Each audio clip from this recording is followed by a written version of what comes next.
राष्ट्रपति यह जानकर हैरान रह गया कि जो लड़की पिछली रात खुद से बातें कर रही थी वह आज अपने दोस्त के क्लिनिक से बाहर ही नहीं निकली। वह घबरा गया और तुरंत दोस्त से पूछ बैठा, क्या वह तुम्हारी मरीज है? दोस्त ने सिर हिलाया। हाँ, उसका बॉयफ्रेंड सच में कुछ ज्यादा ही है। वह सिर्फ अपने बारे में सोचता है, उसी ने उसे चोट पहुंचाई है। लड़की बहुत छोटी है, कुछ समझती ही नहीं। उसे तो यह भी लगता है कि वह इस दुनिया में एक बाहरी इंसान है। यह सुनकर राष्ट्रपति हंस पड़ा।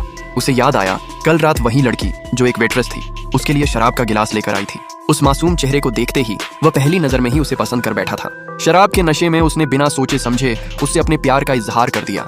लड़की मना करना चाहती थी लेकिन उसे अपनी माँ की अधूरी ख्वाहिश याद आ गई, इसलिए मजबूरी में उसे हाँ कहनी पड़ी। उस रात के बाद राष्ट्रपति ने उसे 6 लाख युआन दिए, लेकिन उसने कहा मैं सिर्फ 3 लाख लूंगी, और सच में उसने आधी रकम लौटा दी। इस बात ने राष्ट्रपति की नजर में उसकी कीमत और बढ़ा दी।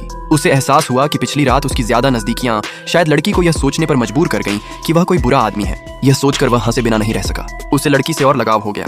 बाद में उसे पता चला कि लड़की को पैसों की जरूरत अपनी माँ की दवा के लिए थी। जब वह अपने बिजनेस का निरीक्षण कर रहा था, उसके असिस्टेंट ने बताया कि लड़की बहुत फर्माबरदार और बेटी होने का फर्ज निभाने वाली है। इससे राष्ट्रपति की दिलचस्पी और बढ़ गई। उसे बार बार देखने के लिए उसने तय किया कि आगे से लड़की सिर्फ उसी के कमरे की सर्विस करेगी। दूसरे वेटर्स के लिए यह बड़ा मौका होता, लेकिन लड़की को कोई फर्क नहीं पड़ा। उसे ज्यादा पैसे नहीं चाहिए थे, वह बस अपनी जिंदगी अपने तरीके से जीना चाहती थी। एक दोस्त की सिफारिश से उसे शेंग ग्रुप में नौकरी का ऑफर मिल गया। उसने होटल की नौकरी छोड़ दी। वह उसका आखिरी दिन था।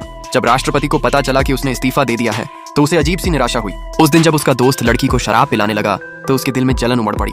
उसने जानबूझकर प्रोजेक्ट की बात छेड़ दी और दोस्त का ध्यान हटा दिया। सबके जाने के बाद उसने लड़की से गंभीरता से कहा, मैं बिल्कुल स्वस्थ हूँ, मुझे कोई गलत बीमारी नहीं है। उसे अब भी यह सोचकर बेचैनी हो रही थी कि लड़की लगभग उसके दोस्त की शराब पीने ही वाली थी। उसने लड़की को अपने साथ पीने का प्रस्ताव रखा, लेकिन लड़की ने तुरंत मना कर दिया।